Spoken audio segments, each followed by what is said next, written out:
This is the dark time, my love. All round the land, young beetles crawl about. The shining sun is hidden in the sky. Red flowers bend their heads in awful sorrow. This is the dark time, my love.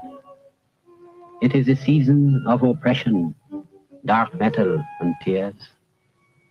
It is the festival of guns, the carnival of misery.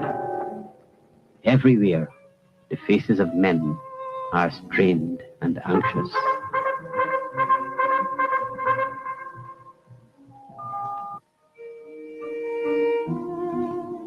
Who comes walking in the dark night time? Whose boot of steel tramps down this slender grass? It is the man of death, my love, the strange invader, watching you sleep and aiming at your dream.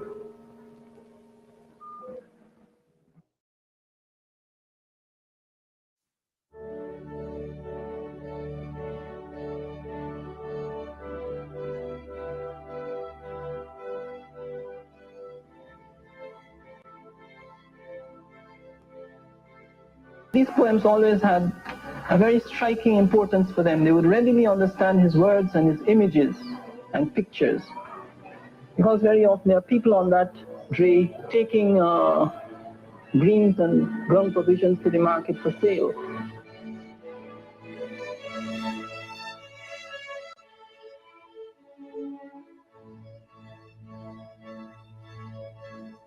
The point was that we saw the poet as an artist of a peculiar kind of sensitivity who could make reality clearer to the rest of us. And in fact, what I said there was not a question of theory or theorization. It was what Martin Carter was actually engaged in doing.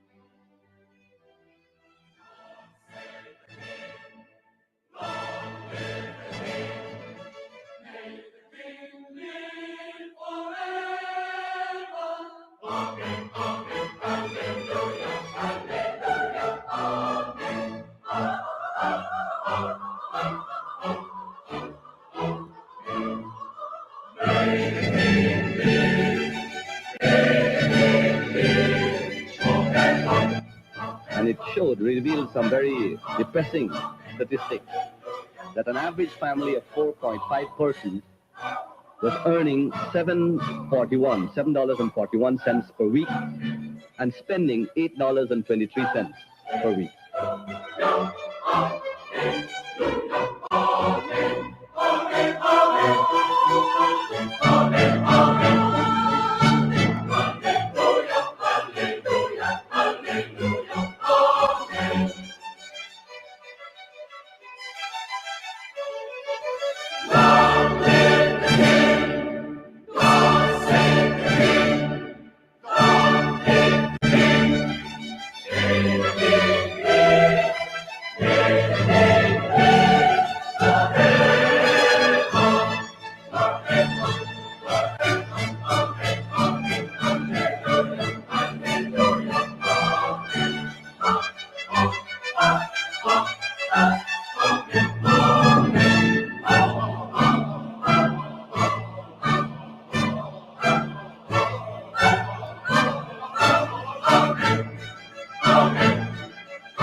Oh, yes. Good evening and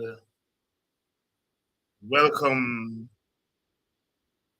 to today's edition of Politics 101. Opening this evening there with excerpts from the film The Terror and the Time, done by the Victor Haro Collective, directed by Dr. Rupert Rupnarain.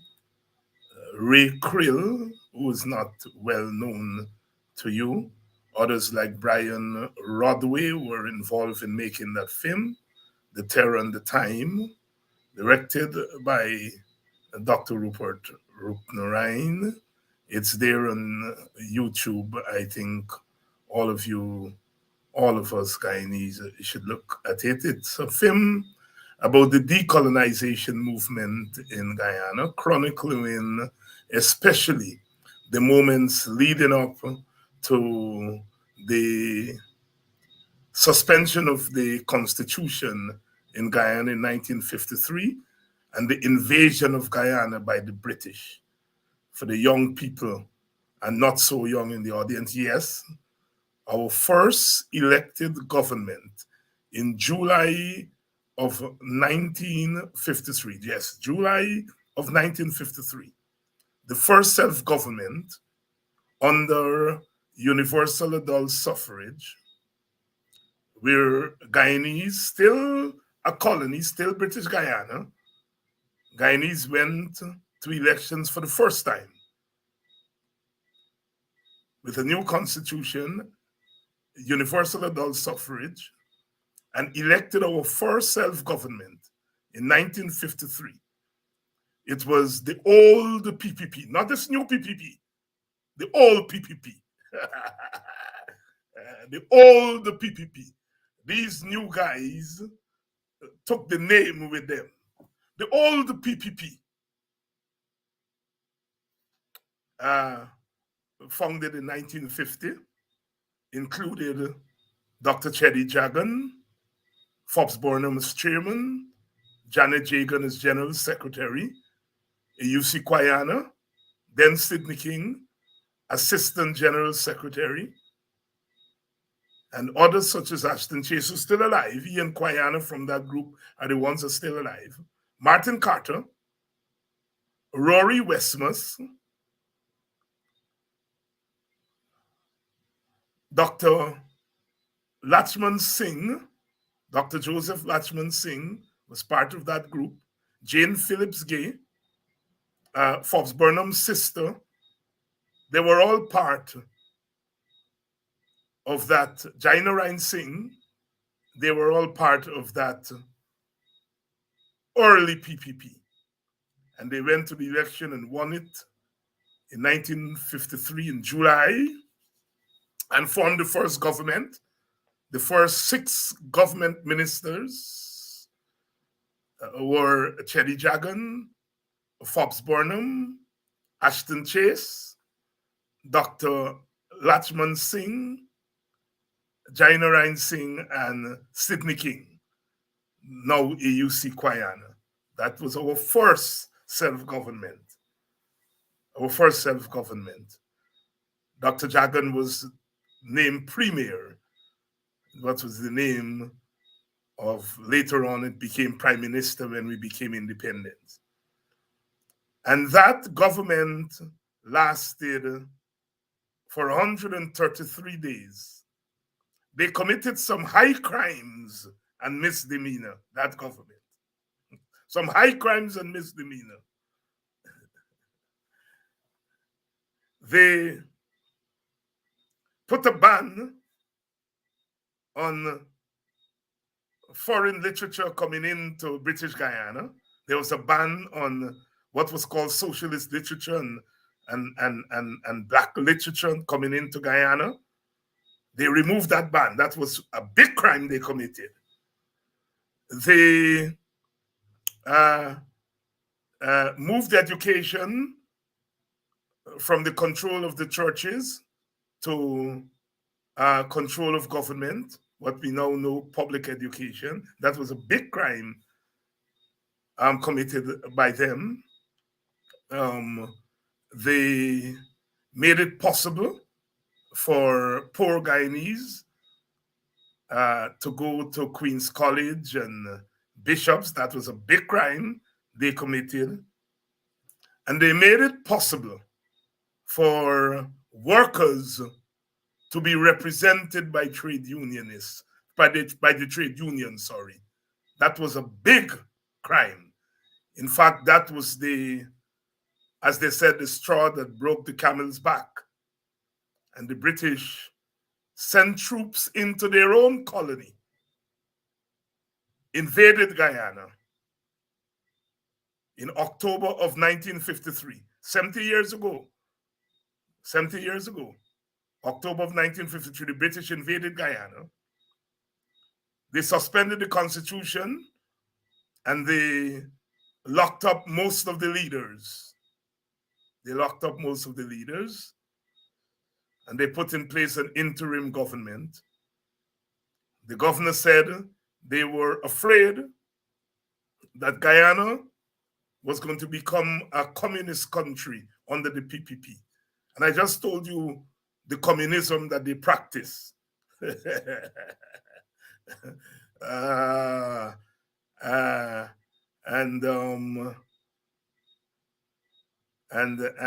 that eventually led to the split of the original PPP in 1955. But that film, The Terror and the Time, chronicles the developments. That was a hectic time. In the year 1953, the Americans invaded Guatemala and overthrown the government of Guatemala, the elected government there. Regime change because that government nationalized the United Fruit Company, which was an American banana company. And they also overthrown the government of Iraq. Mossadegh, the prime minister there, and he moved to nationalize the oil company there in Iran.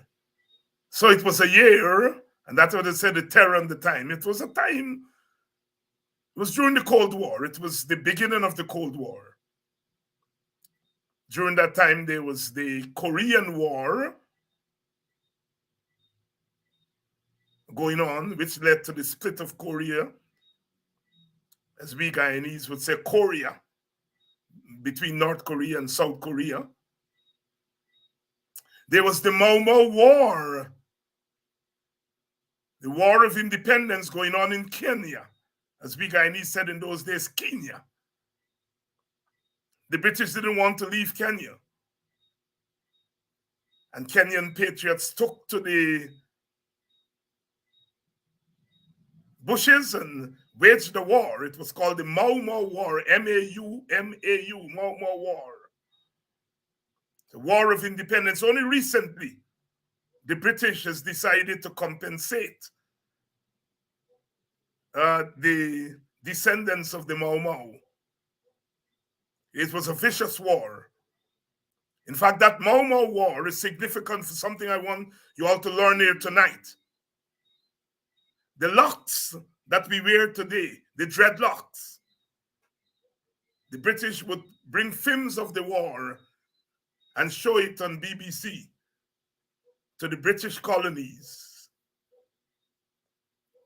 And the Rastafarians and young people in Jamaica, they saw the Mau Mau fighters who were fighting in the bush, and so they didn't have time to comb their hair, and because they were in the bush fighting, and their hair became matted. And the young people in Jamaica saw that, and they began to emulate it. That is how Rastafarian locks got invented. Dreadlocks came out of that Mau Mau War. So you all learned something here tonight. The origins of the dreadlocks. It was looking at our brothers and sisters fighting in the bush against the British in 1953, the Mau Mau War. In fact, Quayana and Martin Carter, and I think Rory Westmus, they went on a hunger strike while they were in jail after the British invaded and locked them up, Carter and Quyan and Westmus and others, they went on strike. Sorry, they went, I'm not sure Rory was in prison, might have been, but certainly Martin Carter and Quyan, they went on a hunger strike while in prison. They were at, in those days, there was a prison there at Timeri. I think they have one there still now, Atkinson Field. And they went on a hunger strike in solidarity with the Mau Mau fighters in Kenya. And it was while Martin Carter was there locked up that he wrote most of his poems that became known as poems of resistance. And you saw in that clip, you heard Martin Carter reciting, "This is the dark time, my love. This is the dark time, my love." So it was quite a time in the history of the world. 1953 was the first attack by Fidel Castro and his band. The first time they made an attempt for the Cuban Revolution, the attack on Moncada. They were caught, they were tried, and they were imprisoned. And they then got out of prison a few years after then, and then they went to Mexico and reorganized and went back to Cuba and created the Cuban Revolution of 1959. So some history there for you all. And Guyana was very much part of that history of the world in 1953. You see, what I want us to understand as Guyanese is that we are part of world history. We are not penny people. People you say we're not jail people. We're not regular, normal, we're not ground off, as Peter George would say, and we are eagle. Soar high, and we're not ground off. Guyana's been part of world history. I've said on this program over and over again, the 1763 revolution was part of the age of revolution in the world. The French Revolution, the American Revolution, the Haitian Revolution, and the 1763 Guyana Revolution, when Kofi and others captured Berbice and held it for months. We learn our history here not to beat people up or to say that we are superior, but to say that we are a people that have always been part of the flow of history in the world. And certainly the history of the 1950s, when it's written, Guyana will be very, very up on world history. World history. Our village movement has not been replicated anywhere in the world. World history.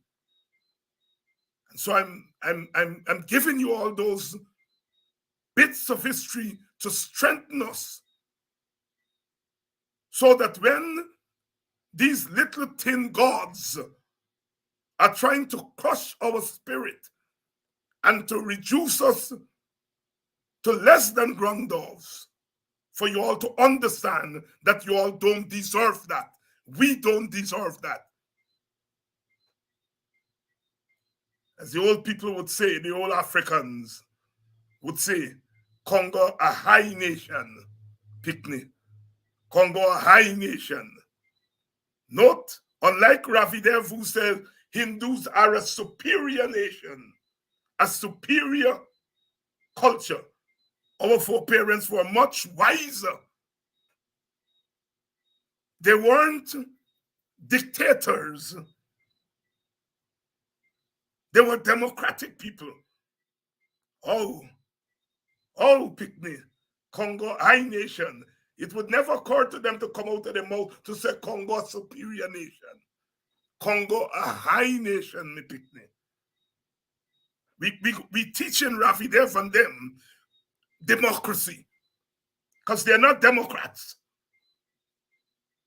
That is why the dictatorship that the PPP is practicing A lot of them are comfortable with it because their mindset is a mindset of superiority. We are deaf.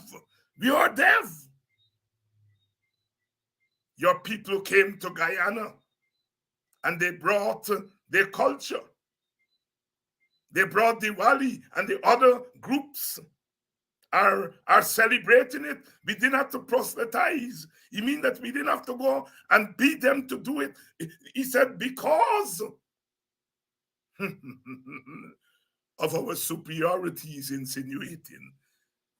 So when you all are celebrating Diwali and Pagwa as a form of synthesis and syncretism, because Indians and Africans and Amerindians are mixed in the same place, we can borrow things from each other. The Indians are going to take some African things, and the Africans are going to take something from India. That is syncretism. Ravi Dev sees it as the superior culture, having the inferior people practice their culture. Oh no, Congo, a high nation, picnic, not superior. Congo, a high nation, and Guyanese of all races. We are part of world history. Have always been there. As history is unfolding, and today, with oil wealth coming here, we are poised again to become part of the flow of world history as we go deep into the 21st century. Can we use our oil wealth to make the Guyanese eagle a democratic eagle? Teacher John say, you watch me? Me na ground dove. Me a eagle. Can the Guyanese eagle be a democratic eagle? Can the Guyanese eagle soar with all its people on its wings?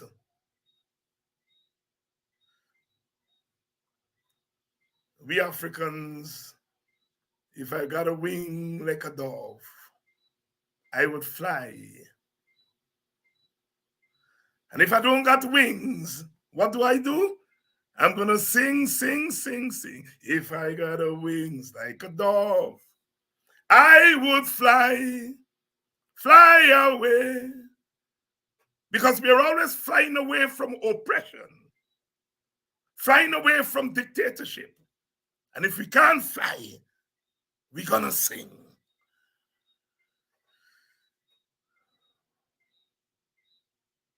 They try to capture us like dogs again a few weeks ago, under the guise of an election, local government election.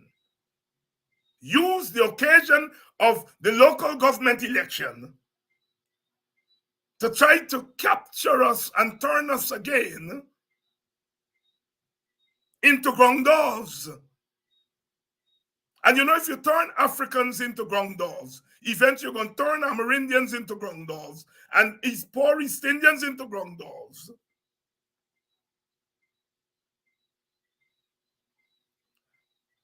But they tried.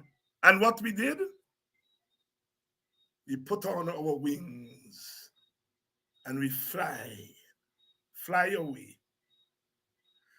And those of us who couldn't fly, we sang. This past week, the new governments in Georgetown and Linden and New Amsterdam were put in place, and in the NDCs.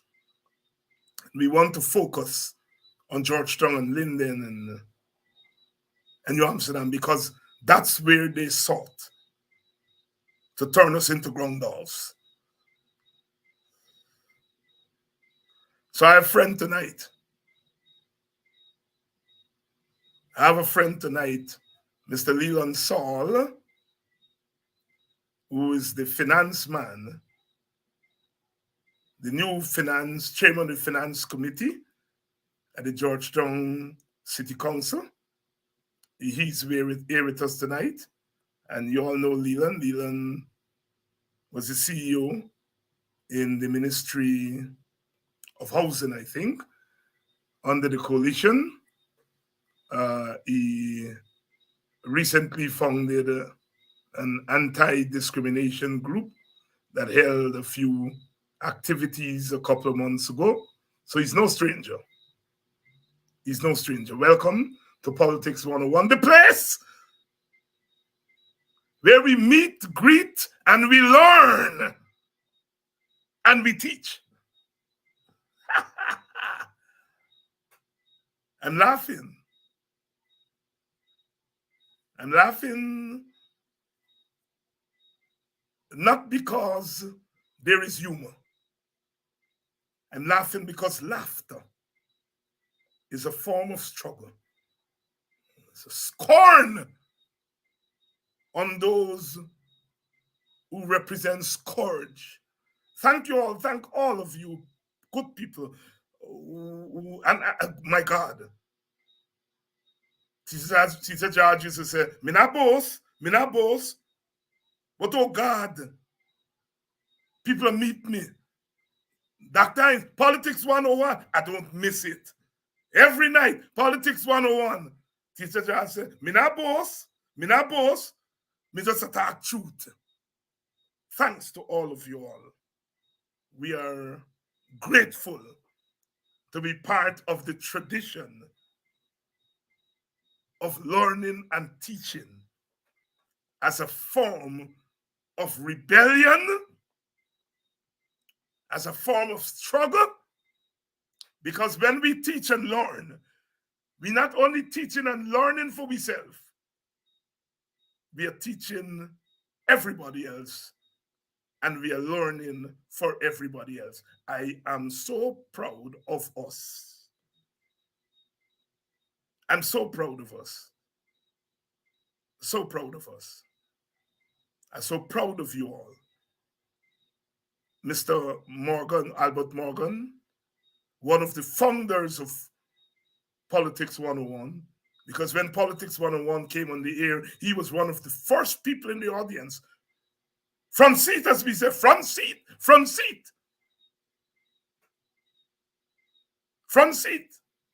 He wasn't in the balcony. You know, in the old days, you go and see picture, you're there in pit. They're the bottom, but it's the closest to the screen. Morgan was here. And Morgan, for expressing his frustration, they're harassing that man up and down.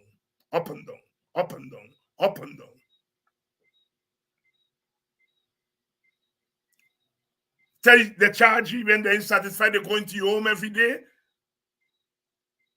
Harassing that man. But we've got the lawyers. On the case. Our solidarity with Mr. Morgan. Good evening to all of you. Good evening to you, Ian. Good evening to you, Donna Brown, my family. Good evening, Famo. Good evening to you, Dennis Collison, who is a regular. Good evening to all of you, Yvonne Williams, all of you.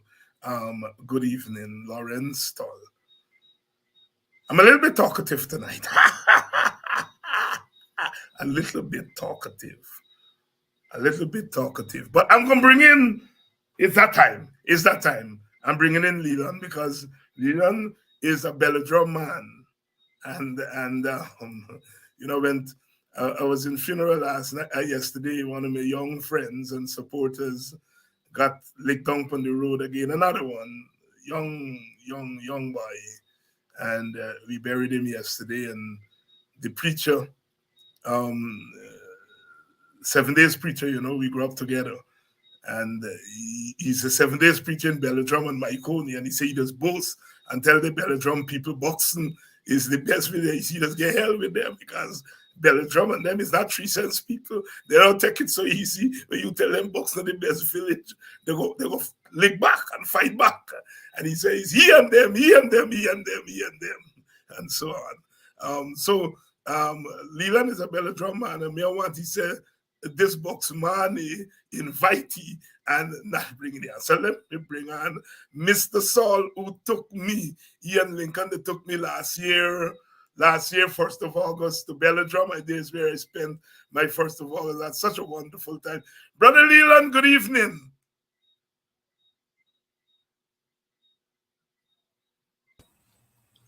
Sorry about that. Good evening, Dr. Hines. Good evening to your viewers. And this year, let me take the opportunity also to invite you to Belladrum on the 1st of August again. This time around, we will have Mr. Hamilton Green. He will be making a presentation. It will be a pleasure to have you there also. Thank you very much. So I'm looking forward to see you. Right. We want to mobilize as much young people as possible because we believe it's important that we must educate our people on the past. They must understand our culture. And that is very important if we are to defeat the evil cabal. Yes. I mean, you have seen what happened during the local government election. What we have witnessed is it was vote buying and coercion, and that is not good for democracy. But I tell you what, I think we have to read deep into what the PPP's tactics. They're trying to dominate us, and you would have made mention to what Ravi Dev would have said. And when I look at this whole issue of the PPP attitude towards local government, I am deeply worried because when our ancestors walked off those plantations, they bought villages and they established a system of governance in those villages. And everything is being rolled back because right now you have, even though in areas where the opposition is controlling, they're not allowed to exercise political power. The central government will come into those areas and they're executing projects without consulting with the major stakeholders, the local governments, the citizens, etc. And so you don't know what they're doing. The outcomes of these projects are not clear. And so it gave one the impression that these projects are basically designed to satisfy the financial needs of few people within the society. We need to govern this country in a better manner. And even as I speak on these issues, I recognize that general election, national and regional election will be in 2 years. And we have not done anything in terms of constitutional and electoral reform. And so I'm worried that we will go forward or enter another election cycle under the same system that has not served us well. Has not served us well. And that's Leland Saul, a Belladrum man. And the Belladrum people coming out here tonight. You have here Drew Young. Drew said, Dr. Hines, my father from Belladrum. His father's house is on my status. And then we have Terry Ann Granville. You got to know the Granville. I mean, when you're saying Belladrum, don't get the thing sideways. Belladrum and El Dorado together, right? You know, Belladrum is like the big sister. But it's Belladrum El Dorado, Terry Ann Granville from there. Good evening to you, Terry Ann, who is also a founder member of Politics 101, one of the originals, coming here from New Jersey. Valdine Kendall, who the other day said, Dr. Hines, for Prime Minister. I never get such a big accolade before. Good evening to you, Val Dean, Kendall, and thanks for bigging me up. Leland, Belgium, El Dorado, right? Yes, actually, you know, El Dorado is a satellite of Belgium, likewise Paradise and Golden Fleece.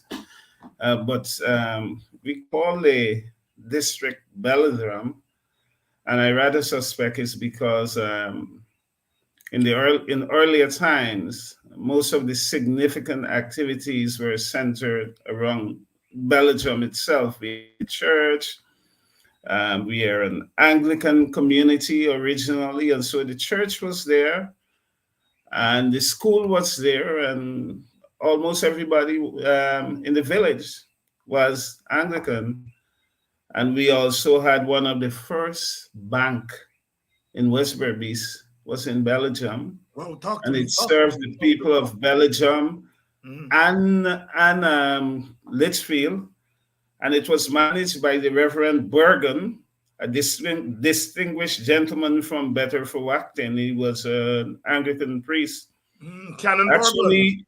Yeah, Grenville Bergen. He served in Buxton for plenty years. I think he served in Buxton for 30-something years. His children, I think the last of his daughters died the other day. She always considered herself a Buxtonian because I think she might have been born there. But anyhow, yes, I know Canon Bergen, or know of him very well, yes. Right, and he was also the land settlement officer. He was appointed a land settlement officer for the lands in Belgium because after the villages were bought, no transport was issued until 1924.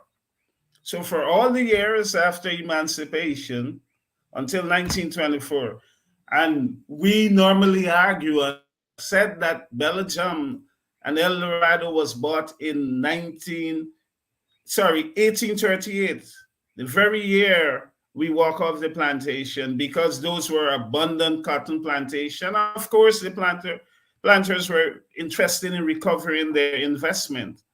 And so the monies that were earned during the period of apprenticeship, they bought those villages. No transport was issued until Canon Bergen was appointed the land settlement officer by the governor. I think it was in 1914 he was appointed, and by 1924, the first set of transports were issued. A little bit of history there by Leland on El Dorado, Belladrum, Paradise area there on West Berbice. I always contend, with all due respect to Buxton and all the others, I think West Berbice is a special part of the African civilization in our Guyana. There's something that you feel in your bones and you feel it in the sun, to quote the poet Robin W. from Suriname. Something you feel in your bones and you feel it in the sun when you go to West Berbice. And I ain't saying this because Leland, you all know I always say that. There's something. When I see them Belgium people put the house, I see them lift up the house. Y'all remember when they killed them by at number 5? And they had the protest on West Berbice. You all see when them lift up the house, put it on the shoulder and put it on the road. It was not just the physical strength. It was something about the presence of mind. The extension from Africa through the Middle Passage, and everything that we have learned went into that action, and it remains indelibly imprinted in my mind to this day, because I think it represents something about resistance of African people that is so unique, not superior, unique. Leland, you remember that moment? Yes, I do remember that moment. when my countrymen take that particular action. Of course, it was in resistance to what was happening. Today, we're better. The condition remain the same. And I would say it is even worse. And we must continue to resist. I believe there's a deliberate attempt to break the will of Africans here in Guyana. And I want to compare it to Nazi siege of Stalingrad. Stalingrad was the pride of Russia. And so the Germans dump everything there. And so what we have now in Guyana, when we look at the local government election, there was a deliberate attempt to take control of the African villages. And that is why all of these resources went into vote buying and coercion to get people to break the back of the Africans. It was not genuine.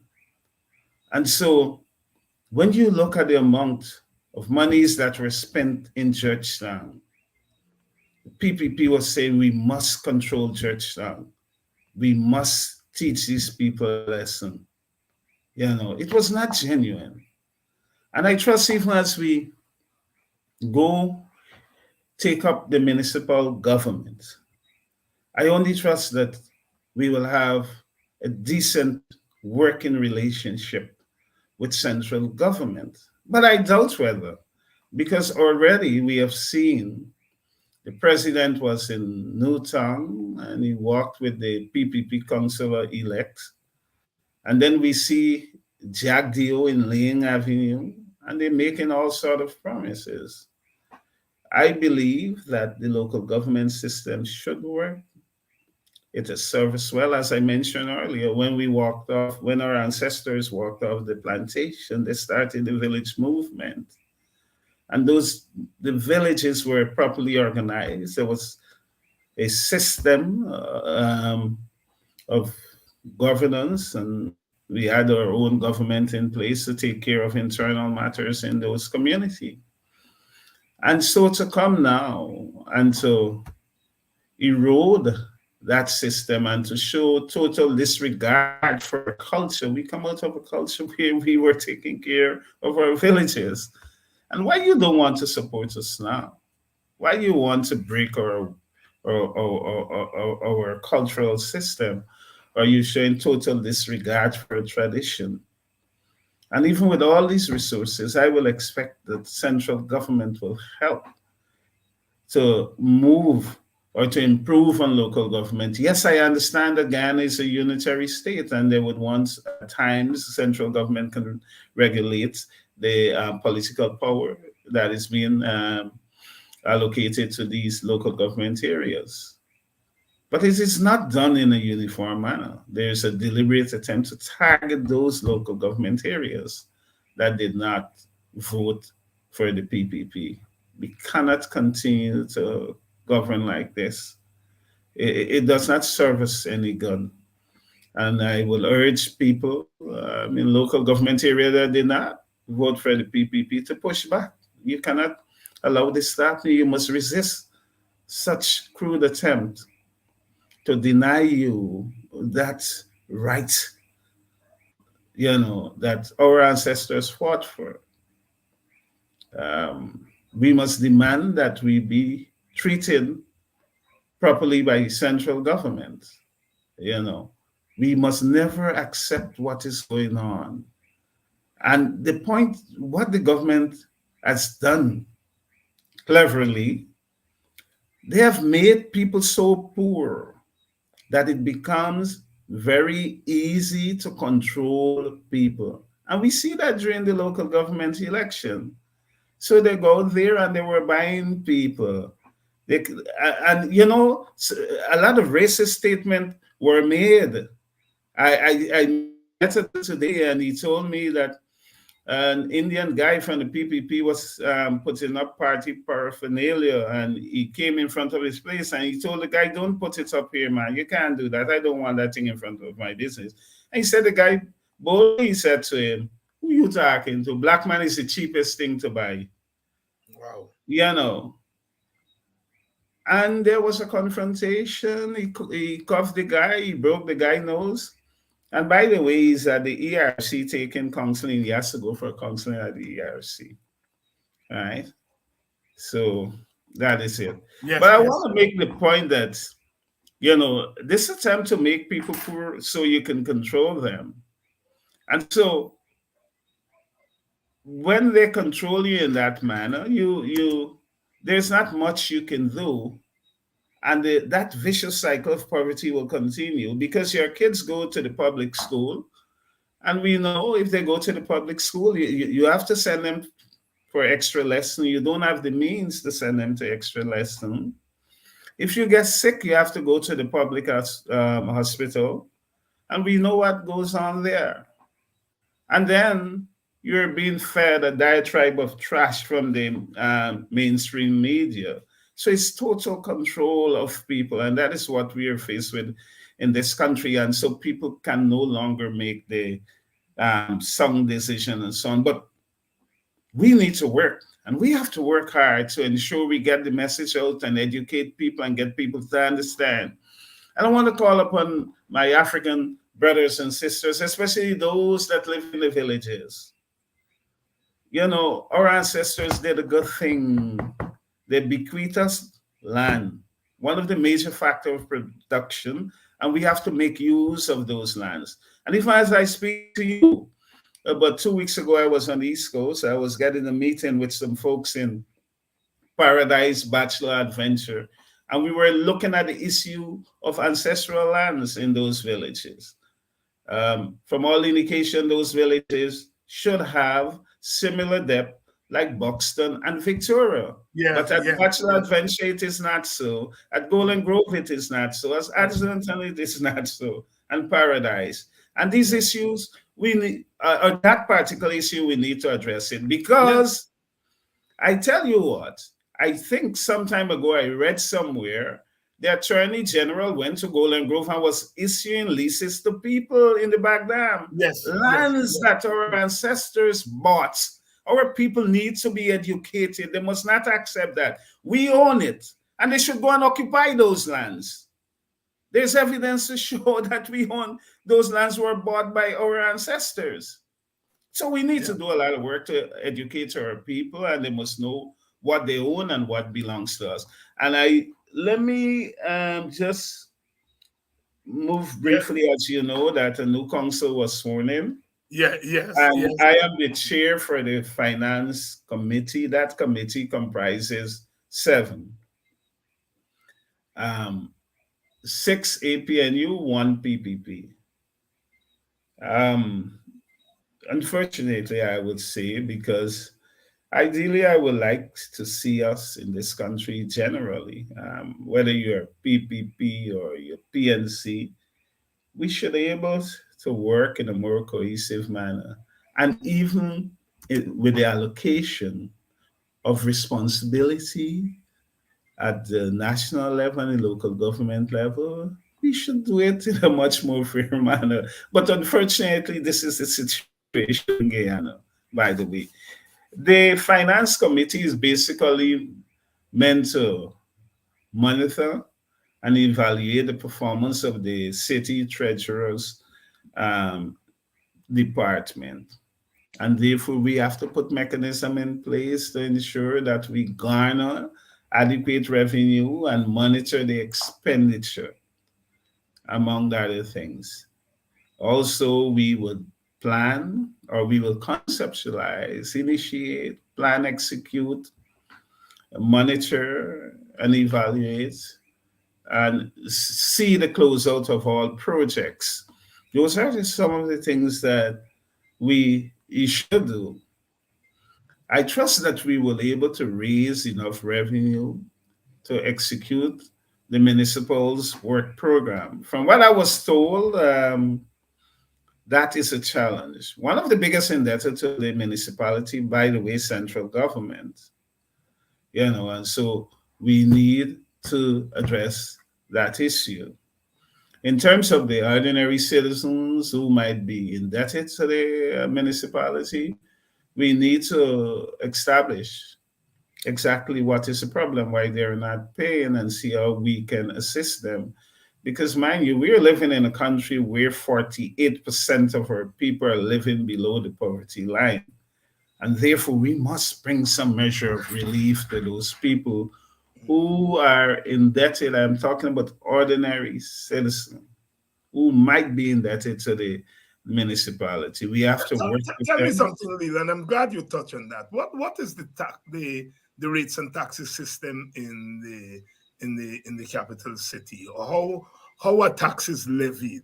Is it a flat tax across the board? Do businesses pay more tax from residents? Do residents in poor areas pay less taxes from residents in richer areas? Tell us, It's based on the valuation of your property. There you go. And you might very well find that a property was, the valuation was done. It might be, let's say, an area like Bel Air. Maybe the valuation was done in the 1970s. But that's what I was just about to ask. Is the there rate will be lower? Regular valuations? The rate might be lower than someone who recently constructed or reconstructed a home in South Rumvels. Yeah. So, but generally, businesses ought to be paying more. And I would want to believe that we have to move to a point where, based on the, what should I say, the status of the neighborhood, that should dictate how people should pay. Because if you live in an exclusive community, you should not pay the same rate like someone who's living in Albany-Stone.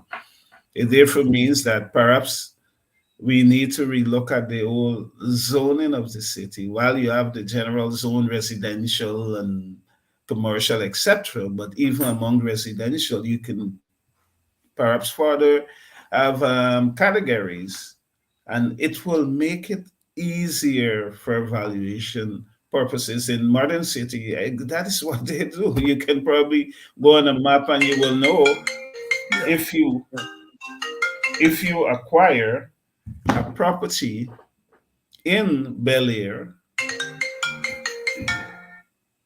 If you acquire property in Bel Air, you will pay more on your rates and taxes as against Charlestown. And these things should be clear. It should be right there on some websites and so on. Yeah. Let me ask you this. What about, are you all thinking about amnesty, for example? Especially in poorer neighborhoods, to give an amnesty to those who are behind in their rates and taxes, and then give them a chance to start all over again. And I'm not talking about businesses. I'm talking about poor neighborhoods. We have not met as a council as yet, but I know that our party is not averse to that. I think that we will certainly give amnesty to persons who are way back behind and logging with their payments. It will be foolish for us not to do so. As I mentioned before, we have a very, the poverty rate in this country, and we need to assist people. We want to ensure that they're up in terms of their commitment to the municipality. In terms of your caucus, the APNU caucus, we have the troubling problem of the city being dirty. Is that high on the priority of the APNU caucus? Yes, it is. Not only waste management and the sanitation within the city, but there are also other issues that we need to address, like traffic management, burial services, land use plan, and zoning. There's a lot of issue that we need to address. But even as we, our desire to address these issues, they are somewhat affected by central government intervention into the city. We see central government will execute projects in the city, and so it will affect our plan, and they do not consult with us. If you at the from Conversation Tree going south, they're presently constructing a 4-lane road that will terminate on Dennis Street. I don't know what study was done or if any was done. And so you can understand the problem that will arise from that road. And additionally, you're passing a major road through a residential area, right? Maybe some study was done, but I did not see it. The public is not obviously preview to such study. So I'm saying that basically what I'm saying, even though we have plans and ideas, central government needs to get on board with us because the municipal government is charged with certain responsibility. And so every time central government intervene, they will disrupt that plan that we have. It will be a good thing if they can come or call us to a meeting and say, look, this is our master plan for the city. What is your plan?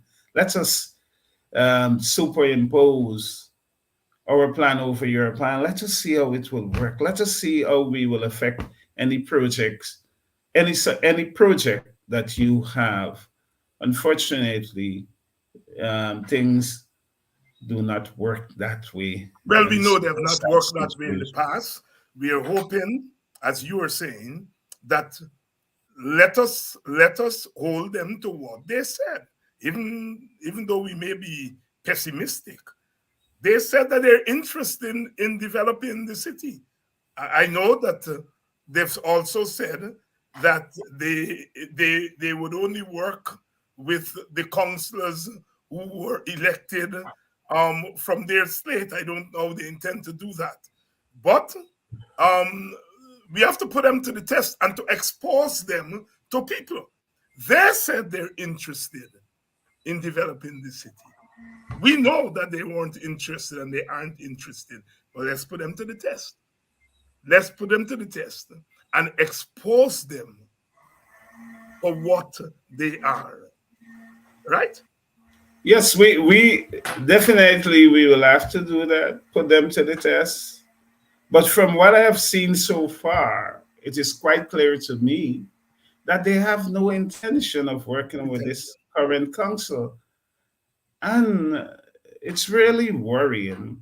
And even through at the time of the campaigning for a local government election, a bridge, a wooden bridge, a footbridge was constructed in the Sophia area, Lincoln Lamar Springs. And you wouldn't believe it. It's the first time I have seen a bridge painted in red and black. Oh, Lord, my goodness. Right? It's just common for, and there's a reason why we put our bridges in white and black or gold and black. It's the first time, you know. And so these folks would not stop with anything. Yes. I have also seen in Lot Cromwell, there's an area that we call Kabaka Square. They constructed a road, and as a result of that road construction, what you have, whenever rainfall, the street flooded more because no consideration was given to the drainage. And this kind of thing we normally we experience, the haste in which to deliver to entice people to vote. And this is what is going on. No proper study is being done for a particular project and so on. It's just to say that we have done this and we can do better than this person and so on. You know, as I said, it's all the aim of the central government or the aim of the PPP is to dominate, is to control, is to emasculate, you know. So the first thing I do, I make you poor And once I make you poor, I can control you easy. I come into your community and I said, oh, I'm going to create a job for you. But you know what is your job that times? It's to clean the drains. That is where you belong. That is where you belong. So we have to work against that. And even as you look at, I would want to believe, by the way, Georgetown, and I know for a fact, a cursory glance of the situation in Georgetown, we have a lot of unemployment. But yes, still, recently, as I think it was yesterday, there was a job fair. I think Gisby hosted a job fair, and it was hosted in Region 3. We have very high unemployment in Georgetown. I wonder when such job fair would be hosted in Georgetown, and so we can give all these young people who are unemployed, some of them they have artisan skill, access to employment. We have to understand what is going on. This is the reality in Guyana. It's one that is designed to make a particular section of Guyana feel worthless. And we have to fight against that. And I can promise anyone that I have dedicated my life to fight against such thing. It is wrong. It must not happen. It is wrong. Brother Leland Saul here, the chairman of the finance committee of the newly constituted, newly elected Georgetown City Council on Politics 101. Tomorrow night, I'm going to have we're going to be talking about the ACDA situation. Recently, ACDA put out a plan of action. That plan of action was responded to by a PPP economist, and he tried his best to criticize the ACDA plan. But I'll have the ACDA people here tomorrow night. Vincent Alexander will be here. Dr. Theo Gittins would be here, and I think another member to discuss that ACDA plan. Sorry, that I keep saying ACDA. That IPADG plan, what IPADG is doing. We have pledged to keep that issue on the front burner, and so we're going to have them here tomorrow night. Many of you have asked for a replay of the Ravidev video.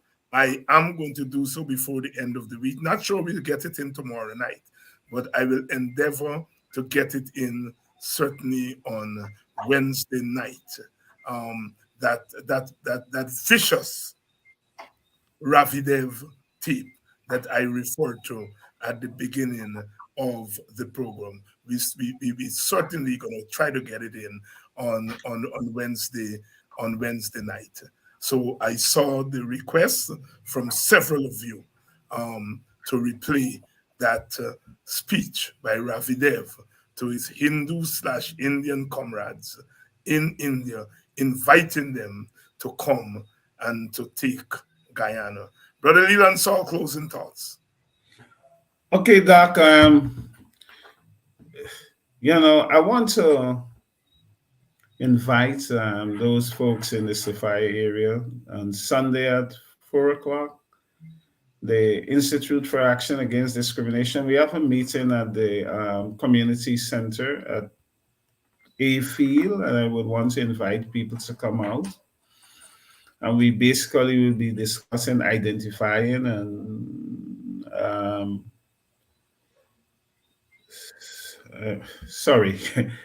we will be discussing issues on discrimination. I cannot recall the exact theme for that meeting at this point in time. I'm so sorry about that.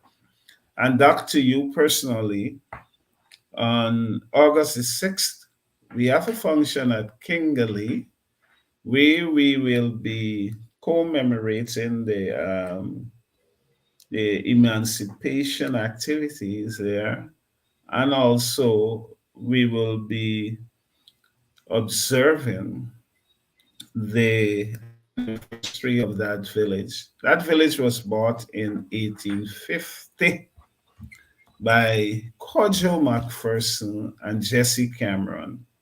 And so we want to go there and we want to install a plaque to remind our people of the struggle of our ancestors. Even at this time when attempts are being made to dispossess the McPherson clan of the property at Kingley, we will not back down from that. It belongs to us, and we will defend those lands. I have said that before, and so we go out there to do that. It is important for this at this time for me to say thanks to the people of the municipality for the confidence that they have reposed in us to govern this municipality. I want to assure them that they will see us. We will be out there working with you. The council will not be removed from you. We will maintain contact with you. We will listen to your problems. Whatever are your problems, we will work with you to ensure that we can solve these problems because it is very important. At some point in time, you will have an idea or you can contact us. But in every constituency, even those constituency that where we did not perform well, we will have an office or a counselor that will be dealing with issues in every constituency. And we want to be proactive and not reactive. There's a lot of work to be done, and we are committed to working with you. Love you. Have a good night, people. Thank Bye. you very much, Brother Leland Saul there. And thank you all for, again, coming through and staying with us tonight. To all the wonderful people of Belladrum, El Dorado, Seafield, and further afield in West Coast Bobis. To all of you in Guyana, wherever you are, whether you're in Port Morant, you're in Enterprise, Enmore, Metamerzog, wherever you are from, whether you're from the interior communities. I know the sisters are keeping that issue of the alleged rape of the child. Today they were out, led by Sister Simona Brooms. They were out at the Square of the Revolution today. I had promised to join them, but some emergency issues got in the way. I wasn't able to get out there, but I certainly will be out there before the end of the week. I'm staying with those sisters who are keeping the issue alive. Thank you all so much. Tomorrow night, like I said, Ipadoji people are going to be here talking about their plan of action, and how that is going to impact the African Guyanese community. Thank you all very much. And again, I'm going to play that Ravidef tape on Wednesday. Tomorrow night may not be such a good night, but we'll see. But definitely by Wednesday. Good night, and see you all tomorrow. And as usual, love, love, love, love.